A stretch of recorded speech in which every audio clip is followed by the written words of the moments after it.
I find it to be really fitting that the start of this episode shows Rudy closing the blinds, almost symbolizing that he's shutting the world and other people out from his heart, yet it ends this episode after seeing the beauty in life once again, the thrill of living, and he opens those blinds up once again. I thought it was very poetic, very just is perfect directing overall, because Mushoku Tensei Season 2 Episode 1 really does feel like the lowest Rudy's been since really the start of this anime. Of course, as he says, he's been through worse as he's thinking about his first life, but he really was at his absolute lowest. I mean, he was ready to die, and he would have died had the party not defended him when he pretty much froze up. He pretty much gave up in that moment, and to watch this kind of like depression arc take hold, it doesn't feel like he's over it doesn't feel like he's perfect again, but I do like the fact that over the course of the episode, we really get to see where he is at mentally between the pretty much breakup that he had, the idea that his party's no longer around, and then he kind of feels like he has the weight of the world on his shoulders. I mean, he had the entire development with his dad about trying to find his mom, not being selfish, and pretty much ignoring the problem that is out there.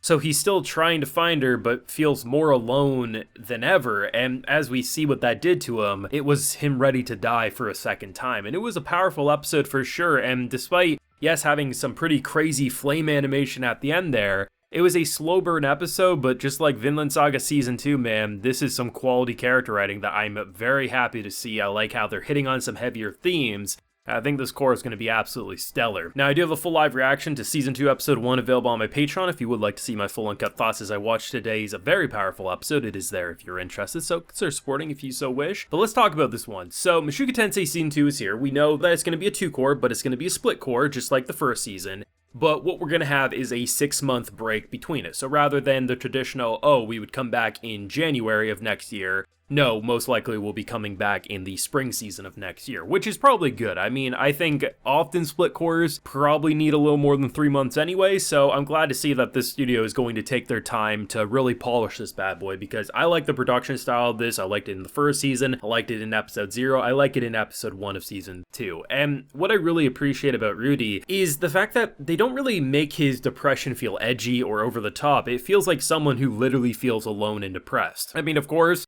it is hilarious when you see what he's been holding onto in his pocket all throughout the episode. Silly me, I was thinking it was the hair strand of our girl. No, just when he pulls out those panties, I was like, of course it is, of course it is. But still, it doesn't change the fact that I like just starting off in such a somber and very... It's beautiful, but it's so lonely at the same time, just him sitting in that cart. And of course, you have a girl who immediately starts reminding you of the early stages of Eris, and then you have kind of like the bodyguard, the mentor. Next to her, I wasn't sure if that was going to be a big sister or a family member or just someone she respected. But I like the fact that pretty much immediately you just see that he is more alone than ever. Like, he's trying to look for his mom. It's a big world, probably will never find her. He agrees with that statement, but he knows he has to do it. And the first moment he does, like when he gets to that village, is that he rents a room, seemingly uses all of his money to do so. And the fact that he just walks over to the guild saying, I want to disband my party. Like, that's a heavy moment, especially given all of the good moments, all of the development and what we saw this party go through, for him to just stand there and say,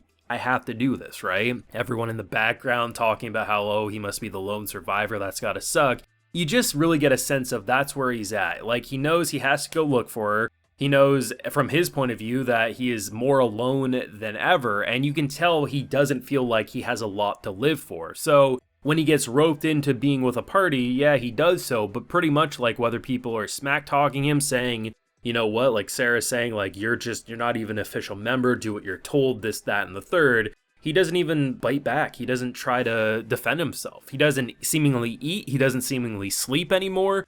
And to see that moment where it's pretty great, because at first it kind of looked like, okay, he's doing what he needs to. It kind of almost looked like maybe he was trying to put some oil or something on those polar bears down there, as this one mage was continuously casting fire, and it was looking rather good before the true boss fight started. And everyone, I was convinced at least a couple were going to die. But honestly, power to this party and for Rudy pulling through, because they would have died had he not pulled off that attack. So it's kind of like nice that this starts off with him almost dying because he tried to raise, he tried to attack, and then just was like, why even bother? Let's just let it end. But then they end that fight with him being the reason that the rest of the party gets to survive, sort of a thing. And they recognize that without him, they would have died. And it was just great to see, like, because you often hear of it, like, you know, the concept of like your life flashing before your eyes, but you also will hear about how like in these moments of life or death, like almost like that life flashing before your eyes, you almost feel more alive than ever. And for a boy who, for however long that's been at this point, you know, feeling alone and just like, what's the point of life? You know, he sunk to arguably his lowest since the start of this anime, and because of that, seeing everyone fight, you know, that thrill in a way, like it re-sparked something and gave him the courage to stand up again. And I love what it did because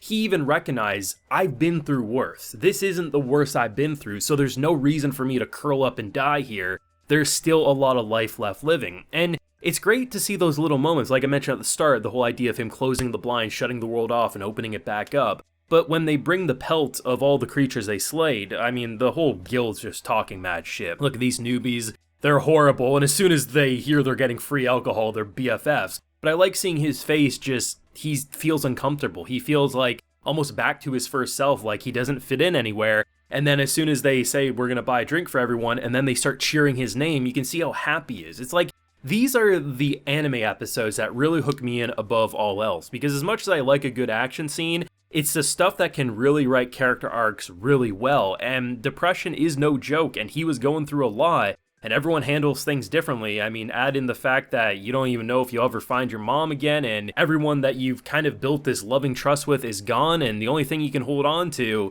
is really what your teacher has taught you at this point. It's some really, really good characterization. I mean, I've had some people say that this is going to be a boring season because it's going to be more slice of life or something, but then again, I had similar people tell me that about Vinland Saga Season 2, and Vinland Saga Season 2 was a million times better than Season 1 to me. So I think it just comes down to, if you like characterization, if you like slow burn, world building, establishing, you're probably going to get a kick out of this core. But I think if people are just hoping for the next big explosive, it seems like this core won't be for them. But I think Mushoku Tensei fans are going to be eating good this season. Like I said, I'm happy it's a split core so that the production will be able to remain consistent, and honestly, I'm just happy to have this show back. I thought episode 0 did a great job at getting us up to speed on where Sylphie was at, and now that we're up to speed where Rudy's at, I'm really excited to see where they go. I mean, some great background details, some great directing, and just almost symbolism. It's just some really, really good anime content, and I think Sunday is probably going to be the best day of the anime week between Zom 100, Mushoku Tensei.